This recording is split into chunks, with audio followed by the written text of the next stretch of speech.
నమస్తే అండి. Lakshmi is lady cooking ఛానల్కి స్వాగతం. ఈరోజు నేను బీరకాయ పచ్చిరొయ్యల కూర వండి చూపిస్తున్నానండి. చూడండి, దానికి కావలసినవి 1/2 కేజీ బీరకాయలండి, 1/2 కేజీ, ఒక 1/4 కేజీ పచ్చిరొయ్యలు, 250 గ్రాములండి, ఒక 2 చిన్న ఉల్లిపాయలు, ఒక 3 పచ్చిమిర్చి, కొంచెం ఆయిల్, మసాలాకి కొంచెం వెల్లుల్లిపాయలు, కొంచెం అల్లం, ఒక్క లవంగ, కొంచెం జీలకర్ర. అది రొయ్యల్లో కొంచెం వేపడానికండి, నీచు వాసన లేకుండా. మసాలా ఎక్కువ వేయకూడదు, కొంచెమేనండి, ఎక్కువ వేయకండి. పసుపు, ఉప్పు, కారం, ఇవేనండి కావలసినవి. ఇంకా కర్రీ వండి చూపిస్తాను, కూర వండి చూపిస్తానండి మీకు. అన్నీ కోసుకొని చూడండి, ఈ విధంగా అన్ని ముక్కలు కోసుకొని పెట్టుకోవాలి. పెట్టుకున్న తర్వాత ఇందులో బీరకాయలోని ఉప్పు, పసుపు వేసి కలిపి పెట్టానండి. తర్వాత వేసేటప్పుడు చూపిస్తాను. ఇప్పుడు స్టవ్ వెలిగిందామండి.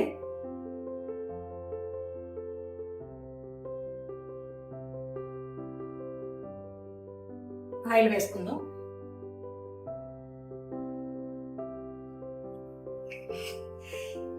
ఆయిల్ వేడెక్కింది కదండి, ఉల్లిపాయలు, పచ్చిమిరపకాయలు వేసుకుందాం.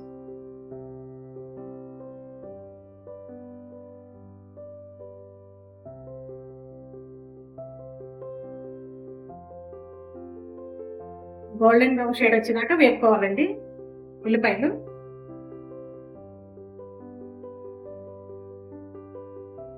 చూడండి, ఈ విధంగా వేగాలి ఉల్లిపాయలు. ఇలా వేగినప్పుడు రొయ్యలు వేసేద్దామండి. ఈ 1/4 కిలో రొయ్యలు అండి, 250 గ్రాముల రొయ్యలు ఇవి. తెచ్చుకొని శుభ్రంగా కడుక్కొని వెన్ను మీద ఉన్న బ్లాక్ షేడ్ తీసేయాలండి. రొయ్యలకి తీసేసి శుభ్రంగా కడుక్కోవాలి, ఉప్పు, పసుపు వేసి, నీచు వాసన లేకుండా.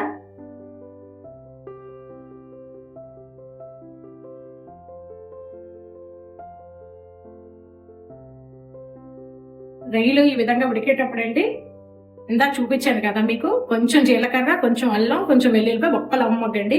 మసాలా కూడా ఎక్కువ వేయమండి కూరకి. ఇదిగోండి, ఇలా కచ్చపచ్చగా తలుచుకొని వేసుకోవాలి. అంటే రొయ్యలు నీచు వాసన లేకుండా, అంతేనండి. కొంచెం వేసి కొంచెం బాగా వేపాలి.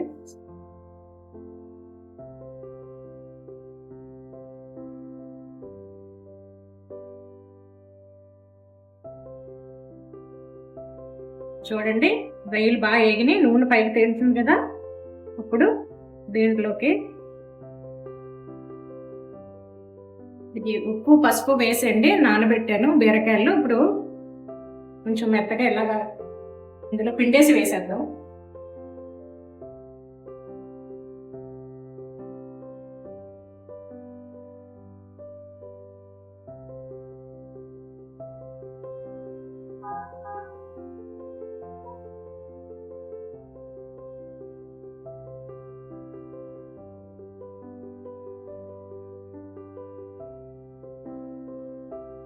వేసండి, బాగా కలుపుకుందాం.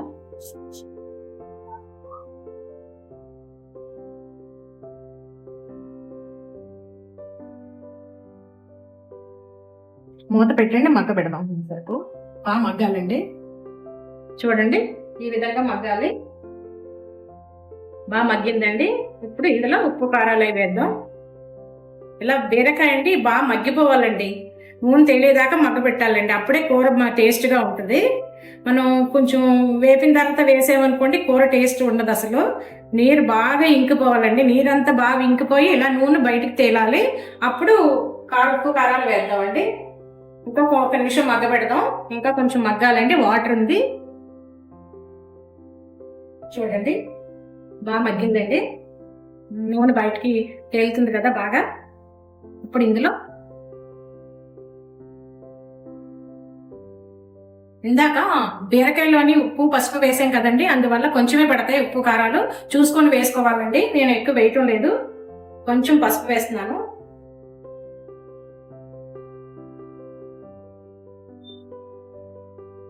కారం 1.5 స్పూన్ వేసానండి. కలిపి చూద్దాం. చూసిన తర్వాత మళ్ళీ సరిపోకపోతే వేద్దామండి.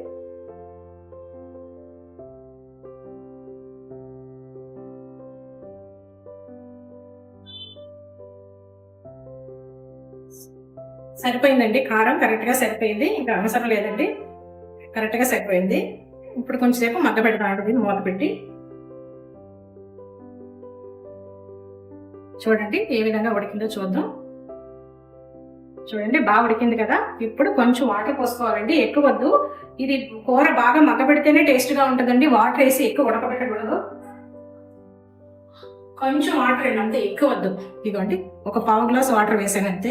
వేసి కొంతసేపు ఉడకని బాగండి, ఎక్కువసేపు వద్దండి. చూడండి వాటర్ వేసి ఇలా కలుపుకొని కొంతసేపు ఉడకబెడదాం.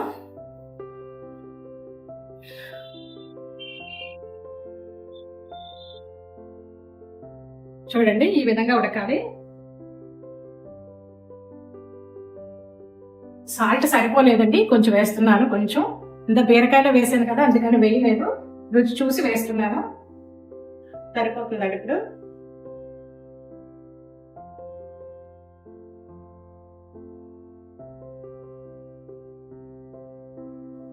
చూద్దామండి కూర.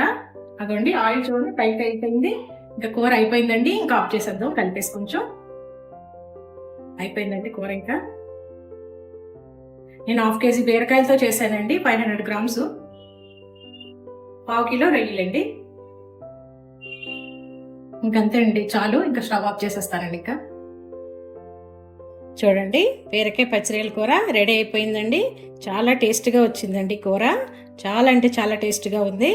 అన్నీ కరెక్ట్గా సరిపోయినాయండి నేను వేసినవి. మీరు కూడా ఒకసారి తయారు చేసి చూడండి. బీరకాయ పచ్చిరొయ్యలను మీరు తయారు చేసి ఏ విధంగా వచ్చిందన్నది కామెంట్స్ రూపంలో తెలియపరచండి. లైక్ చేయండి, షేర్ చేయండి, సబ్స్క్రైబ్ చేసుకొని బెల్ ఐకాన్ నొక్కండి.